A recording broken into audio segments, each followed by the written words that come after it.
Mia hadn't stepped foot inside a place this extravagant in her entire life.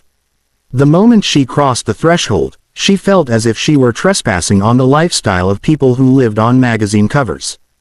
Golden chandeliers dripped light like molten honey, casting soft reflections on polished marble floors. Every table seemed carved out of some rare stone, and every chair looked like the kind of furniture museum guards would tell visitors not to touch.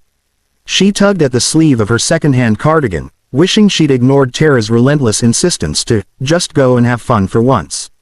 Fun, right. This place wasn't built for fun, it was built for people with black cards and personal drivers. And then she saw him. At first, Mia didn't recognize the man seated at her table. Why would she? She expected a shy accountant, maybe a friendly barista who loved dogs, someone her friend might realistically set her up with. Instead, the tall, strikingly composed man stood as she approached, his presence somehow silencing the room around them. Adrian Hale. Her throat dried instantly. No, impossible. Adrian Hale wasn't just known. He was known. Billionaire CEO, tech mogul, the man the internet debated endlessly. Is he secretly an introvert? Is he dating someone in Europe? Why does he never smile in pictures? And now he was pulling out her chair as if she were someone important. You must be Mia, he said, voice a smooth, controlled baritone that made her knees forget their job for a second. She sat slowly, almost afraid she'd break the chair. Yeah, that's me. He resumed his seat, studying her with an intensity that wasn't arrogant but observant. As if he were trying to figure something out. You look surprised, he said. Surprised, she echoed, trying not to laugh out loud. I just walked into a restaurant where the napkins probably cost more than my groceries. And you're Adrian Hale. Surprised doesn't even begin to cover it. A flicker of something in his eyes. Not annoyance. Something like guilt. So your friend didn't tell you anything about tonight, he said, more statement than question. She told me one thing, Mia answered dryly. Where's something cute? I thought she was setting me up with a guy from her office, not. She gestured vaguely at him, this. A very small smile tugged at the corner of his mouth, the kind of smile that looked out of practice. I don't do blind dates, Adrian said. Ever. But when your friend contacted my assistant, she made it sound like you already knew who I was and were expecting me. Mia blinked hard. Expecting you. Trust me, if I'd known I was meeting a billionaire, I'd have at least ironed my sweater. His gaze dropped to her cardigan. It looks fine, she snorted. Now I know you're lying. His smile faded into something more thoughtful. No, I'm not. A waiter drifted by, offering wine. Mia nearly knocked over her glass, declining it. Adrian watched her with quiet patience, as if he understood the chaos spinning inside her. Finally, she gathered enough breath to ask the question clawing at her chest. Were you in on it? She whispered. The setup. Adrian straightened slightly, jaw tightening, not in anger, but in sincerity. No, I agreed to meet because the message I received implied you'd be disappointed if I didn't show. His voice lowered. I didn't want to let someone down again. Mia froze. She hadn't expected vulnerability from a man like him. Billionaires weren't supposed to sound wounded. I'm the one who should be embarrassed, she said quietly. My friend thought it was funny to send me on a mystery date. I didn't know she dragged you into it too. His eyes softened. It wasn't a waste of my time. There was no flirtation in his tone. No arrogance. Just honesty. Mia swallowed hard, suddenly aware of how warm her cheeks felt. She had walked in expecting humiliation, or at best, an awkward hour to laugh about later. Instead, she found a man who seemed just as blindsided, just as unsure, and somehow, just as curious about her as she was about him. For the first time since she entered the restaurant, Mia breathed a little easier. Maybe, just maybe, this night wasn't a disaster after all. Mia braced herself against the polished marble countertop of the restroom, staring at her reflection like she'd just witnessed her own life derail in real time. Her chest rose and fell too quickly, and her pulse refused to slow, pounding harder with each passing moment. What am I doing here? She whispered to the mirror. The woman looking back at her didn't belong in a place with gold-trimmed faucets and hand towels softer than cloud foam. Her lipstick had faded, her hair was fighting to escape its bun, and her cardigan, Her faithful, frumpy cardigan looked painfully out of place under the shimmering lights. All because her friend thought it'd be funny to prank her with a blind date. A blind date that turned out to be Adrian freaking Hale.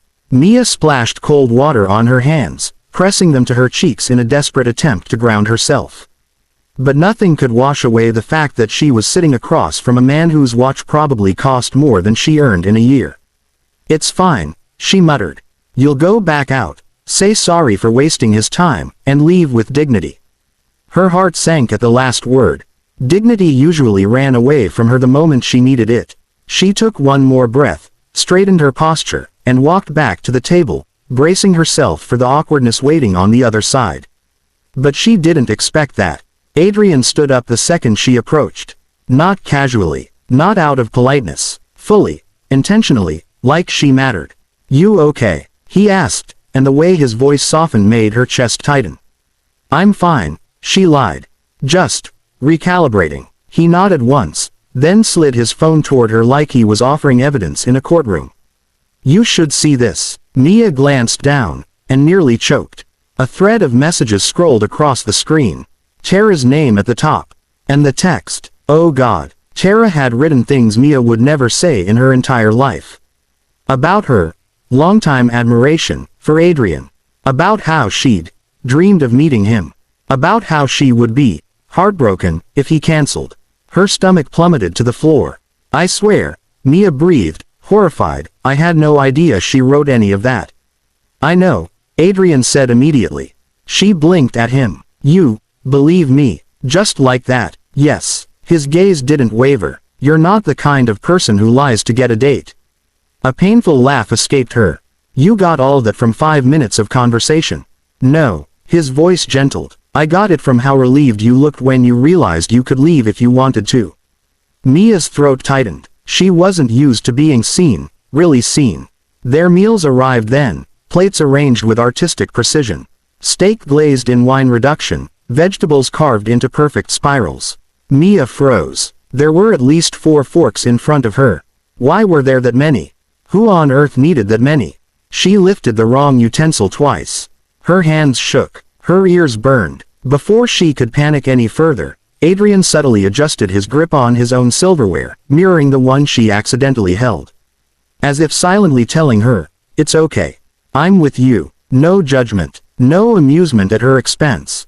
Her chest felt dangerously warm. "You don't have to impress me," he said quietly. "I'm already here because of you." Mia stared at him, confused.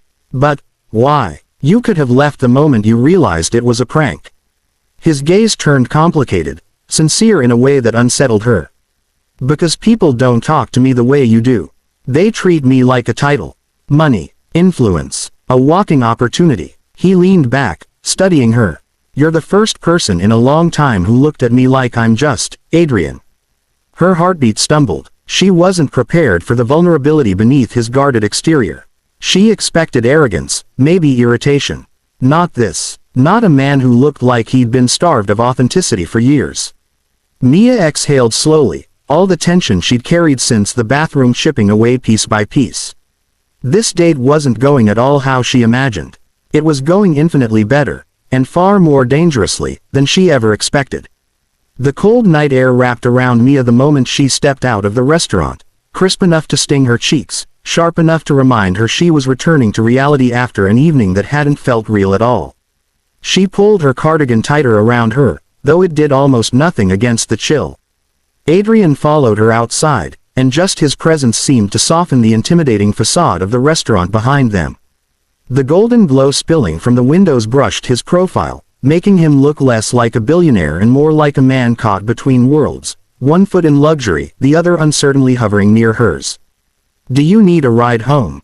he asked. The way he asked, not demanding, not patronizing, just a quiet offer, threw her off balance. Mia blinked up at him. "A ride? Oh, no, it's fine. I'll catch a bus." "A bus?" He frowned, as if the word personally offended him. "At this hour?" She shrugged. "It's not that late, and I've dealt with worse. Once a raccoon tried to steal my groceries." His mouth twitched. "A raccoon? Don't laugh," she said, pointing a finger at him. "He was a criminal mastermind. Had a whole gang, too. This time, Adrian couldn't hold back the sound that escaped him. A real laugh, warm and surprised, like he hadn't heard himself laugh in a long time. A sleek black car glided to a stop at the curb, his car, obviously. His driver stepped out, opening the back door, but Adrian didn't move to get in. He kept his attention on Mia. "If you won't let me drive you personally," he said, "at least let my driver take you. It's safer." She hesitated, warring with pride and practicality. Accepting a ride felt dangerously intimate, but walking alone at night, well, she had Liam to think about. "Fine," she relented, "but no judging my neighborhood. Or the building, or the hallway, or the—" "I'd never judge," he said quickly, sincerely. She rolled her eyes. "You say that now." Inside the car, everything was quiet. Soft leather, dim lighting, a faint scent of cedar. Mia tried not to sink too deeply into the luxurious seat. She felt like she might disappear into it and never come out. Adrian sat beside her, hands resting on his knees, as if unsure what to do with them. Every few seconds, he glanced at her, then looked away, like he wanted to say something but didn't know how. "So," Mia said, breaking the silence, "why did you show up tonight? You really didn't have to." His jaw flexed, and his voice dropped to something almost confessional. "Because I've spent the last 5 years surrounded by people who want something from me. Money, favors, a headline, a photograph." She swallowed. She understood more than he realized. "And you think I don't want anything?" "No," he said firmly, turning toward her. "You came tonight without knowing who I was. You were ready to leave the moment you recognized me, not because of who I am, but because you thought it was a setup.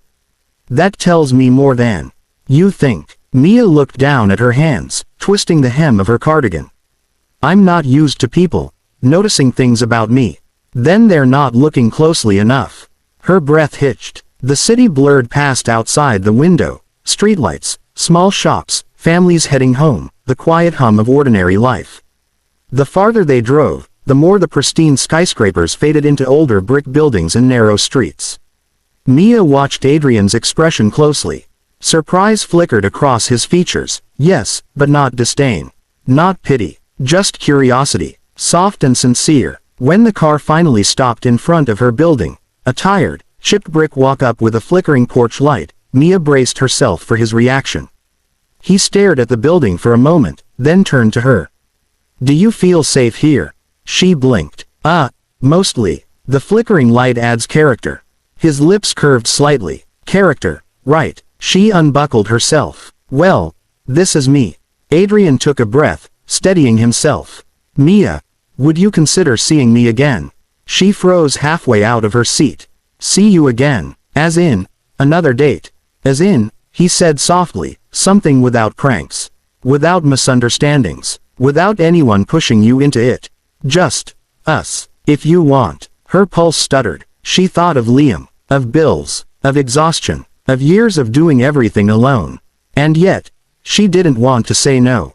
Slowly, carefully, she nodded. "Maybe, yes, I think so." Relief spread through Adrian's expression, slow and genuine, like sunrise.